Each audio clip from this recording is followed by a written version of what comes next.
Welcome to the Shreveport Connection with Tommy. This video is on your SmackDown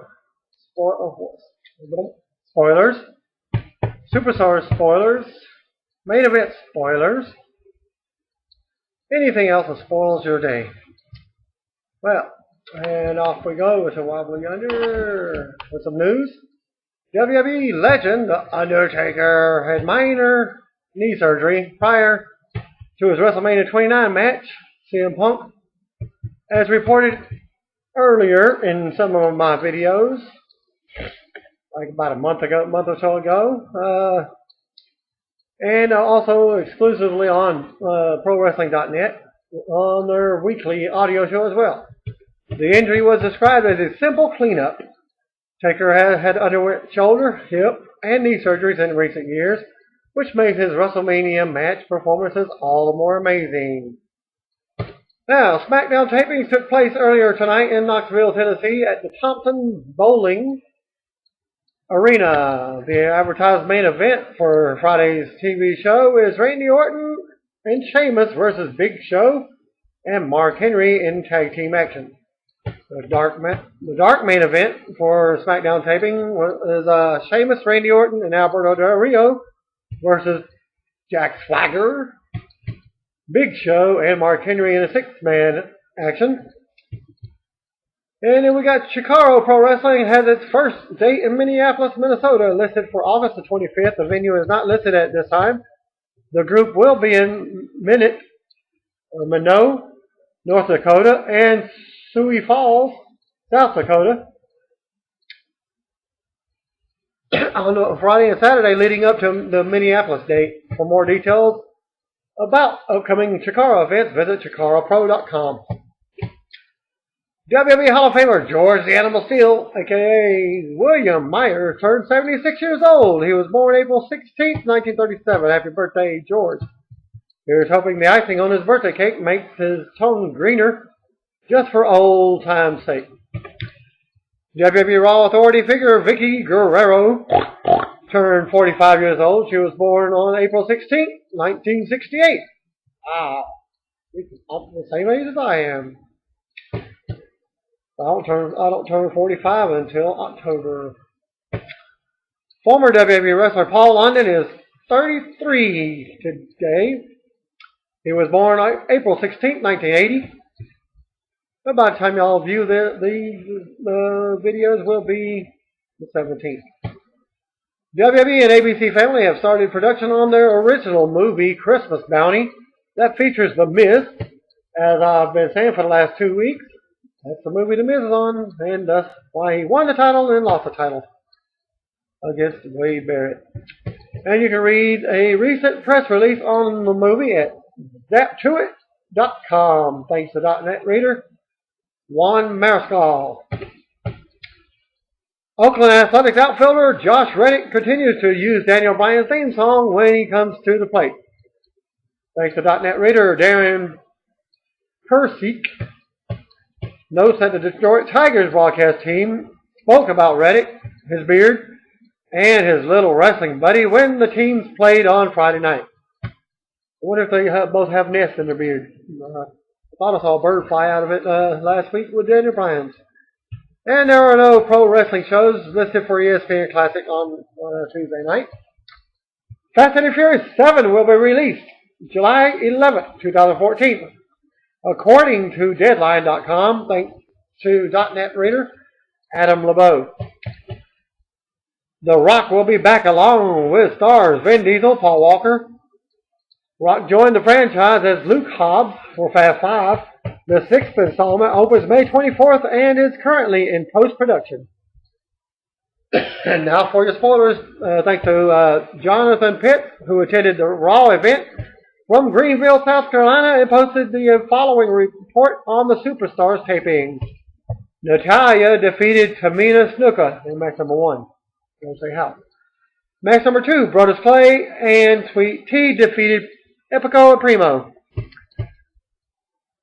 Okay, George B. Walsh and Chris Newman were at the SmackDown tapings and posted the following spoilers from Knoxville, Tennessee for main event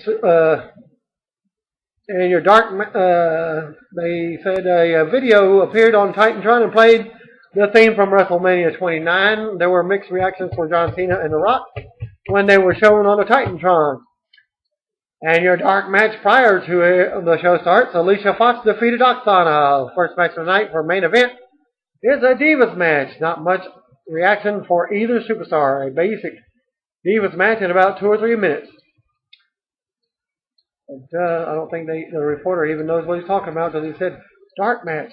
Not on the show. Well, next up, we got the main event taping. Michael Coleslaw comes out with a pretty decent pop. JBL was out next with a loud pop, and then the main event theme played. Wade Barrett cuts a really short promo. Great Khali made his entrance for the Battle Royal, and the other participants are Jimmy Uso, Jey Uso, Santino Marella. Alex Riley finally gets some TV time, or since it's internet time. Justin Gabriel, Heath Slater, Drew McIntyre, Jinder Mahal, and Yoshitatsu. I guess these are the jobbers and the mid-carders. Heck, I'm not even on the card yet. I had to take myself out of a dark match just recently. Okay, I lost my spot here. Alright, here we go. Justin Gabriel, a 10-man battle royal to earn the Intercontinental title match. Khali threw out 2, and a small Alex Riley chant broke out. Everyone went after Khali and tossed him out of the ring. Alex Riley was out next. Primo, Drew McIntyre, Santino, and Justin Gabriel were left in the ring. Santino pulled out the Cobra, and then he was eliminated just like after one Cobra chop. Drew, Primo, and Justin were the final 3. Justin eliminated McIntyre and Primo to win the Battle Royal and will face Wade Barrett for the Intercontinental Championship later in the show. A video from Monday Night Raw of CM Punk promo was shown, and there was a message from Paul Heyman was shown also regarding the Triple H and Brock Lesnar match. Another video was from Raw was shown as 3MB and Brock Lesnar.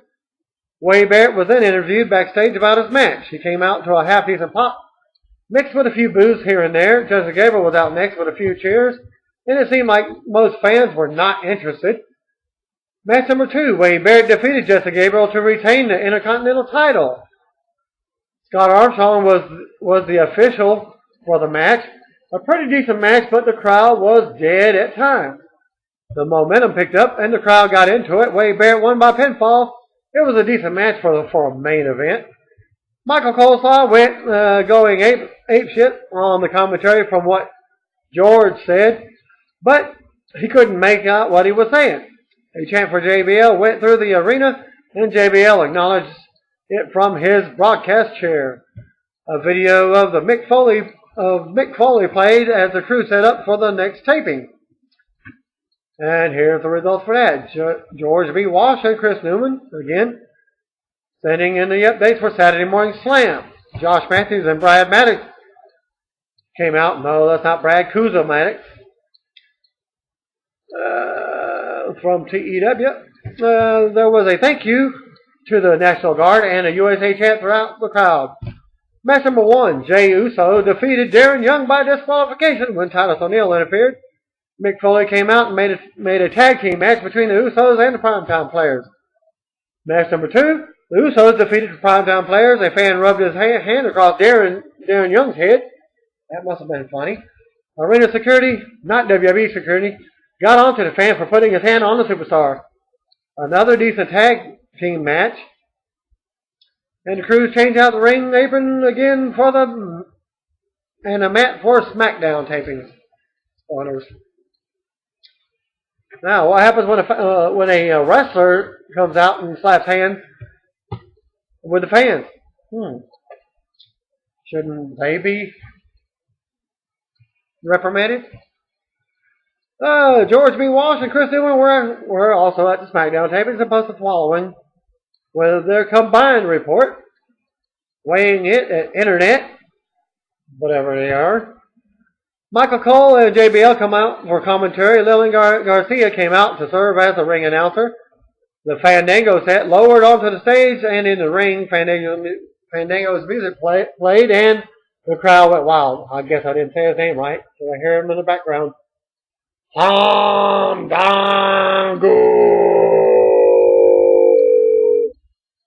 As the crowd sang the song, or at least tried to, the Fandango displayed lit up with the small flares. Then Fandango messed with Lillian Garcia and said she looked excellent tonight.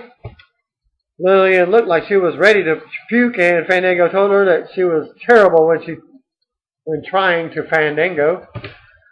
Santino Morello came out and talked before getting in the ring. Fandango's music hit, and Santino danced around. Fandango tried to go after Santino and went over the top rope, and when Santino moved out of the way, that all led to the match. And Fandango beat Santino. When Santino tried to hit the Cobra, Fandango blocked it and hit his finisher to win the match.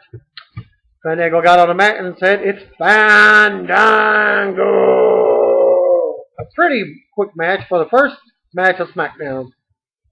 I guess if you blink your eyes, you're going to miss it. It's like going through on 59, going through Nacogdoches or 259. Yeah. That's Nacogdoches, Texas, for those who don't know. It's the oldest town in Texas. Backstage, Booker T and Teddy Long were talking, and in came Big Show to talk to them, or fart to them. I don't know. Match number 2, U.S. Champion Kofi Kingston defeated the Intercontinental Champion Wade Barrett. Ooh. The crowd was dead in the middle of the match and then started a Kofi Kingston chant. Barrett went for a pin and got a 2 count. Kofi rolled up Wade Barrett to get the pin. A video was shown from last week's SmackDown of Mark Henry and Sheamus. Another video of these two from Monday Night Raw was shown as well. Wow, didn't we already have the feud between Wade Barrett and Kofi before? I guess the same song, second verse, a little bit louder, a little bit worse. Well, after that, Mark Henry was interviewed backstage and Sheamus attacked Henry to get his revenge. And a few video clips of Dolph Ziggler were shown with Alberto Del Rio and Jack Swagger with Zeb Coulter. Alberto Del Rio came out with Ricardo Rodriguez to a nice pop. Out next with Jack Swagger with his manager, Zeb Coulter, with medium heat for both. And we get Alberto Del Rio with Ricardo beating Jack Swagger with Zeb Coulter. When the officials' backs were turned, Zeb punched Del Rio. Later, Del Rio ran into the corner post with a shoulder. Del Rio's knee was bandaged heavily. And we get a We the People chant starting, but it was a weak.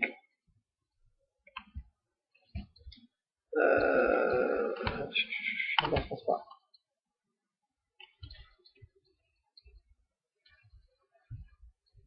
Lost my spot. Okay.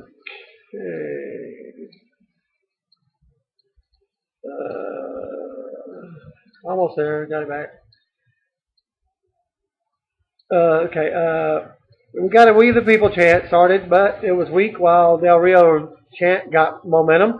And then slowed down once Swagger got back on offense. Swagger taunted Del Rio, and then Del Rio got on fire and turned things around for a short bit.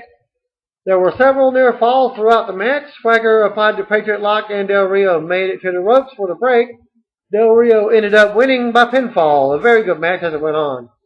A video was shown of John Cena and Ryback. A video of the Shield was shown in which they mocked John Cena and spoke about how Ryback just watched Cena at the end of Raw. The Shield said Ryback knows how justice feels. They went on to talk about Undertaker and said Taker, he was afraid and scared to death of the Shield. Match number 4, Great Khali, Hornswoggle, and Natalya defeated Primo, Epico, and Rosa. This match was set up because Primo and Epico took Hornswoggle's parking spot when they were in the parking lot. No joke, a quick match that nobody really seemed to care about.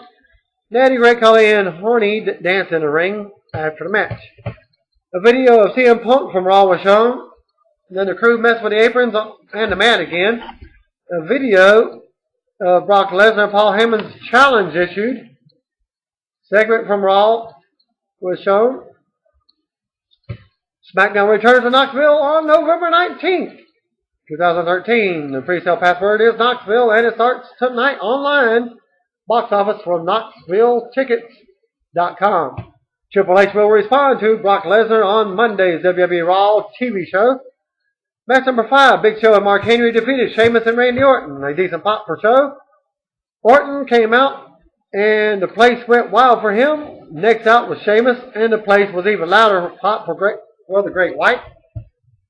And Show won the match for his team by choke slamming Orton and then pinning him. And your main event dark match.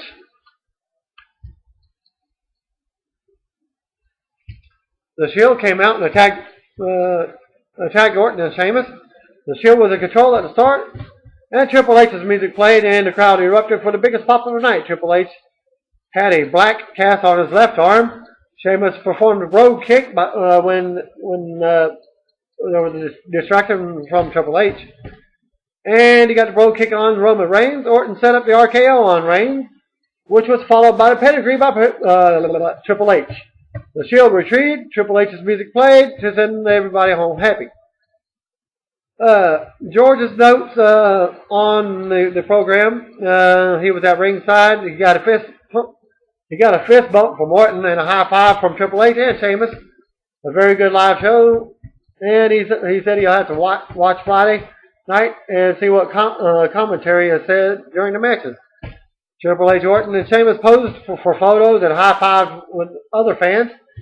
This was way better overall than Raw was ever here in Knoxville back in 2011. And he said the biggest pops were Triple H during the dark match, Sheamus, Randy Orton, and the Shield during the dark match, and the most heat, Mark Henry and Big Show had mixed reactions. And that concludes my SmackDown spoilers for this week. And also the other spoilers with Superstars, WWE Main Event, and Saturday Morning Slam. Thanks again for watching. God bless you. Have a great week.